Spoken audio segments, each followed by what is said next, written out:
On this week's KSP News Show, it's been yet another slow news week over at Squad. However, Squad's second official mod has more than made up for it.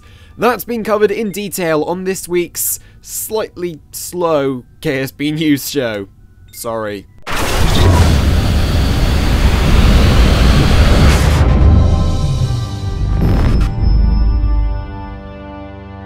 Reporting live from the Kerbal Space Center, it's your host, Jinli Kerman. Good morning, evening and afternoon, my fellow Kerbonauts. My name is Jinli Kerman. Welcome back to the KSP News Show. Although this week that title is slightly misleading, as there isn't really all that much news to bring you this week. The only reason I'm making an episode is because of Asteroid Day being this past week, and the fact that Squad have made a mod pack to actually cover that. And that's the only real story we have for you this week. And I'm sorry that the stories haven't actually been all that meaty, shall we say, in the past couple of weeks or the past month or so, but Squad have said in this Tuesday's dev notes, this coming Tuesday, that there will be a lot more details with regards to actual content in 1.1. Unfortunately, on that day, I will be at my sixth form. I will be at an induction day event there to try and get us used to that sort of thing, so I won't be able to bring you all the stuff on it straight away, but I will be bringing you the Sunday episode of KSP News, as I usually do. So without further ado, let's get on with this mod pack then. And so yes, Squad's second ever official mod pack. In case you weren't aware, last Tuesday it was Asteroid Day.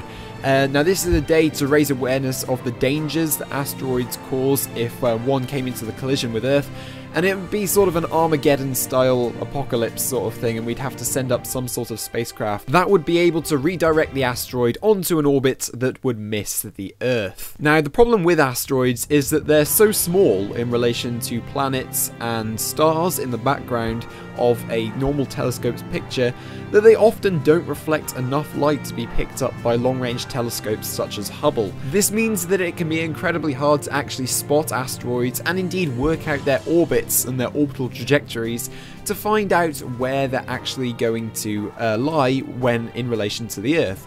So if one's going to hit Earth and intersect it in their orbit or not.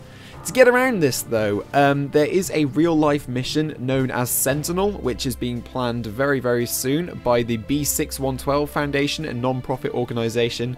And what they're planning to do, if you haven't heard already, is to put a telescope in between the orbits of Earth and Venus, I believe, or around the sort of orbit of Venus, and it's going to face away from the sun. It's going to have solar panels pointed towards the sun and its actual lens pointed away from the sun. The reason being that the glare of the sun will no longer be there and will no longer obscure the view of the lens, meaning that it will be able to spot far more asteroids in the Earth's orbit than it could previously.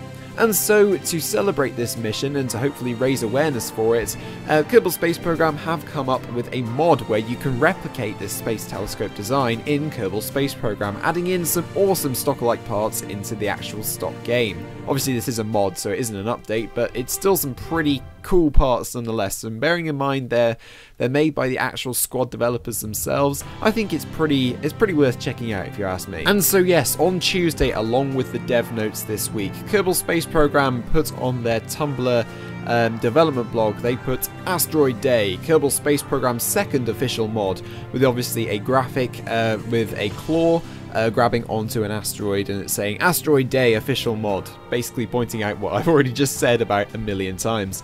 It says in the first paragraph, it says, introducing Kerbal Space Program's second official mod, Asteroid Day. We've partnered with the B6112 Foundation, B612 Foundation to bring you this mod, which gives you 4 new parts, a new experiment, and a unique contract.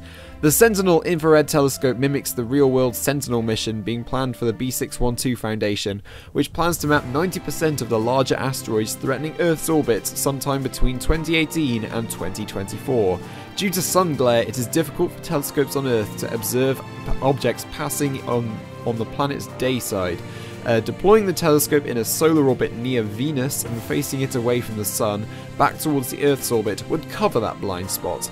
Your mission will be to recreate this mission profile in Kerbal Space Program, deploying a telescope around Eve's orbit. When deployed with an antenna and a power source between Eve and Kerbin, aligned to face away from the sun and activated, the telescope will begin to map the orbit of the outer planet in a 200-degree vision cone for passing asteroids. Other than the telescope itself, you will have 3 new parts to make your unmanned missions more enjoyable. The Hex 2 probe core comes with integrated batteries and SAS to make the building more compact, Sentinel probe much easier. The OX Stat XL photovoltaic panels are a much larger version of the stock solar panels for larger probes. And the HG55 high-gain antenna can transmit larger amounts of data than any of the existing antenna in the game. This pack also includes a long-term contract to map asteroids around Kerbin as well as other planets that match various specifications.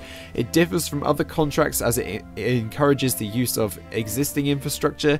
It does not require a new vessel for each contract, and each scan is faster with more telescopes deployed. Get it now on Curse. Now, personally, I think this mod is a really cool idea. Like I say, this is only Squad's second ever official mod pack.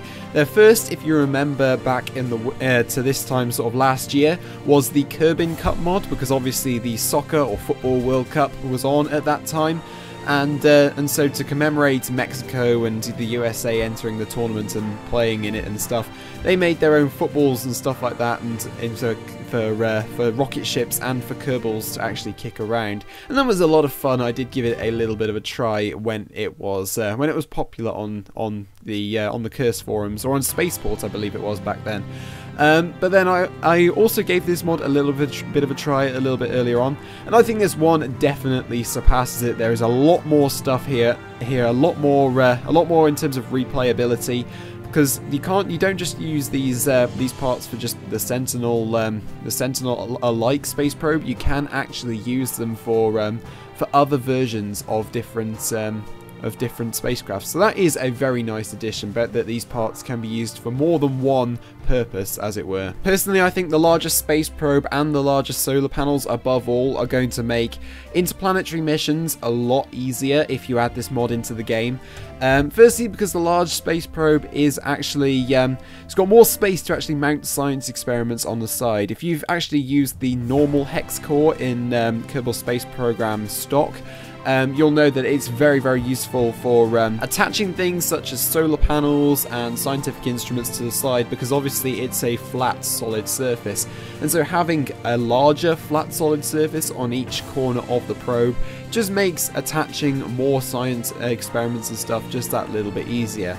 And the solar panels as well, obviously they are larger. They are just like the radially mounted solar panels, the small square ones that you can get for really, really cheap in terms of funds, just like the stick-on ones you put on the side of the of your spacecrafts. The ones you get early in the tech tree, these are just larger versions of those solar panels, and I think that they are very, very awesome. Obviously they'll gather a larger amount of power when compared to those smaller ones, but they probably will cost a little bit more as a caveat. Very, very cool and very, very awesome. Wow, I just used the words cool and awesome far too much.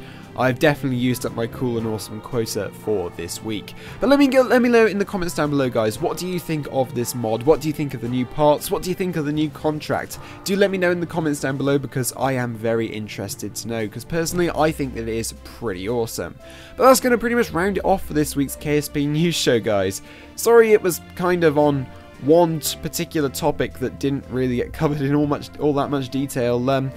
I haven't had much time to make an episode this week, just purely because of doing stuff over the weekend. Like I say, I have my 6th form induction day coming up, which should be fun, I hope.